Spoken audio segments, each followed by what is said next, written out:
porque es servidor de Dios para tu bien, pero si haces lo malo, teme, porque no en vano lleva la espada, pues es servidor de Dios, vengador para castigar al que hace lo malo. Por lo cual es necesario estarle sujetos, no solamente por razón del castigo, sino también por causa de la conciencia. Vamos a continuar viendo el tema, conociendo a Dios. Esta sería la quinta parte. Y vamos a seguir dando una breve explicación a los pasajes, los textos donde aparece la palabra castigo. En estos versículos no se refiere a un castigo divino, sino en un castigo humano. Pero normalmente hemos utilizado estos pasajes para decir que Dios nos va a castigar si hacemos algo malo. En Romanos 13, del verso 1 al 3, nos aclara esto que les estoy diciendo. Voy a leerlo. Dice: sométase toda persona a las autoridades superiores, porque no hay autoridad sino de parte de Dios, y las que hay por Dios han sido establecidas. De modo que quien se opone a la autoridad, a lo establecido por Dios resiste, y los que resisten acarrean condenación para sí mismos, porque los magistrados no están para infundir temor al que hace el bien, sino al malo. ¿Quieres, pues, no temer la autoridad? Haz lo bueno y tendrás alabanza de ella. Y entonces sí continúa el pasaje diciendo: porque es servidor de Dios para tu bien. Pero si haces lo malo, teme, porque no en vano lleva la espada, pues es servidor de Dios, vengador para castigar al que hace lo malo. Por lo cual es necesario estarle sujetos no solamente por razón del castigo, sino también por causa de la conciencia. Ahí nos damos cuenta que estos versos no se refiere a un castigo divino, sino es un castigo humano. Entonces, ¿quién es el que lleva la espada para castigar al que hace lo malo? Pues las autoridades humanas. Ellos sí pueden poner un castigo físico. Si alguien cometió una falta, entonces las autoridades pues lo pueden sancionar a la persona, pues les ponen multas, algunos son retenidos y en algunos países incluso pueden ser llevados hasta la muerte, pero son las autoridades humanas los que pueden hacer eso. No es Dios, porque Dios no trata con el cuerpo de la persona en lo físico. O sea, Dios, su corrección va a nuestro espíritu. Y entonces el pasaje está hablando de correcciones que ponen las autoridades humanas, porque ellos sí pueden corregir de esta forma. Vamos a ver, es Hebreos capítulo 12, versículos 5 y 6. Y habéis ya olvidado la exhortación que como a hijos se os corrige, diciendo: hijo mío, no menosprecies la disciplina del Señor, ni desmayes cuando eres reprendido por él, porque el Señor al que ama disciplina y azota a todo el que recibe por hijo.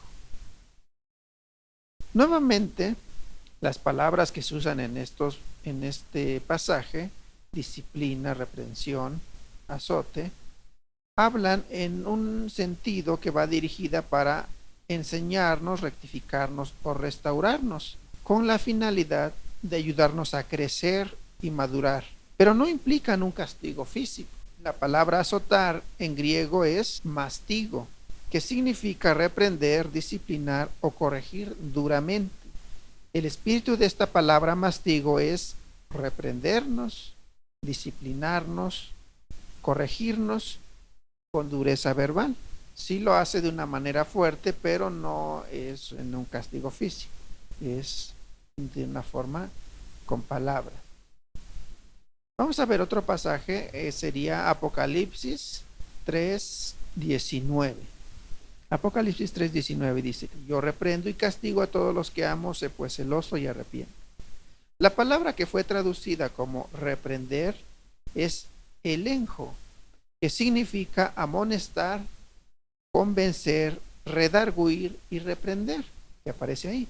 Y la palabra griega que para castigo es paideu, que significa educar, disciplinar, corregir y enseñar. Voy a leer otras versiones y vamos a ver cómo lo traducen estas otras traducciones. La Biblia al día lo traduce así: yo reprendo y disciplino a todos los que amo. Por lo tanto, sé fervoroso y arrepiéntete. Otra versión, que es Dios habla hoy, lo dice así: yo reprendo y corrijo a todos los que amo. Por lo tanto, sé fervoroso y vuélvete a Dios.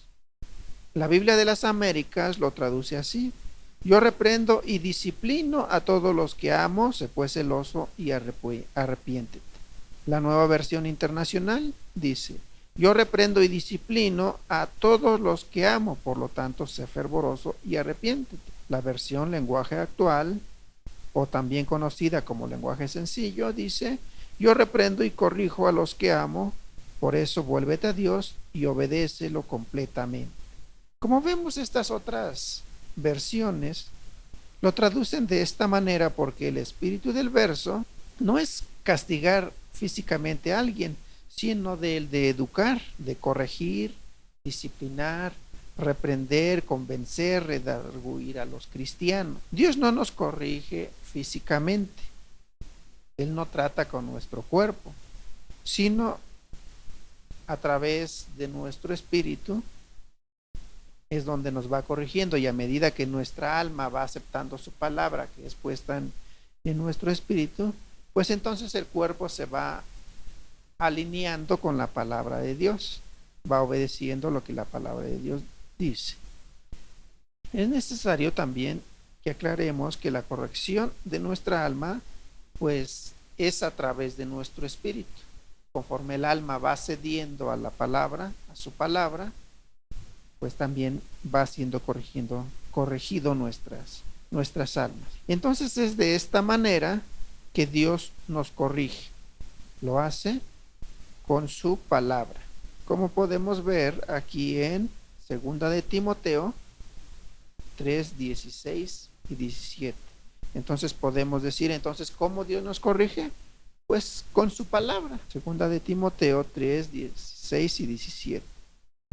Dice: toda la escritura es inspirada por Dios y útil para enseñar, para redarguir, para corregir, para instruir en justicia, a fin de que el hombre de Dios sea perfecto, enteramente preparado para toda buena obra. Entonces, como podemos darnos cuenta, este texto es bastante aclaratorio. El verso 16 utiliza todas las palabras que vimos en sus originales, ya sea en hebreo o en griego. Utiliza las palabras, dice: toda la escritura es utilizada por Dios y es útil, ¿para qué? Pues para enseñarnos, para redarguirnos, para corregirnos, para instruirnos. Y este pasaje utiliza todas estas palabras, solo que en la versión Reina Valera principalmente es donde la tradujeron así como castigo, y por lo cual ha llevado a mucha gente, muchos cristianos, a pensar que Dios les traería algo malo para enseñarnos, pero nos vamos dando cuenta que Dios no corrige de esa manera. Entonces, ¿cómo disciplina Dios a los suyos?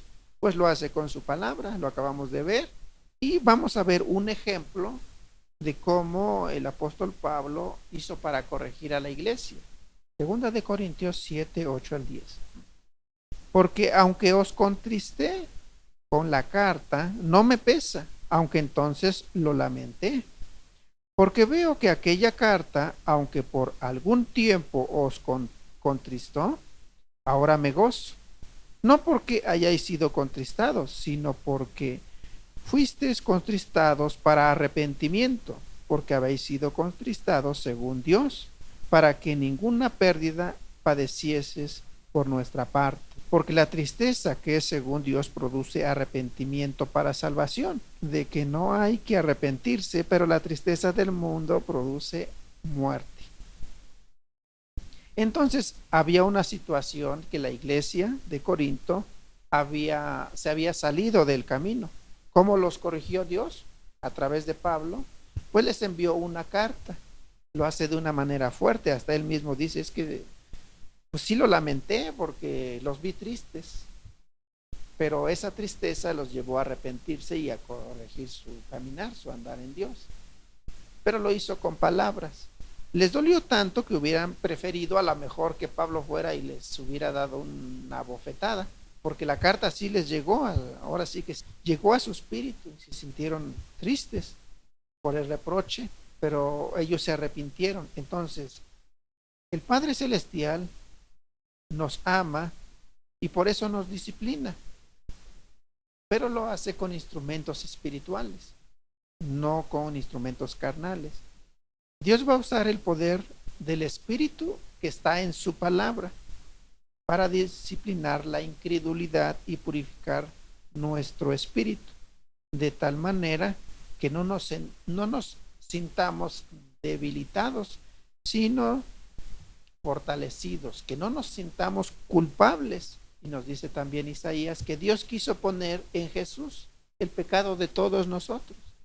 O si Él ya lo hizo, pero hay una culpa que luego no nos permite tomar ese perdón que Dios ya nos dio. No aceptar la idea de que sufrir físicamente porque esa sea la voluntad de Dios. Entonces es a través de la palabra y solo a través de la palabra que Dios nos enseña, nos corrige, nos redarguye e instruye. Entonces de esta manera podemos llegar a ser perfectos y podemos llegar a estar preparados para toda buena obra, que sería la corrección a través de su palabra.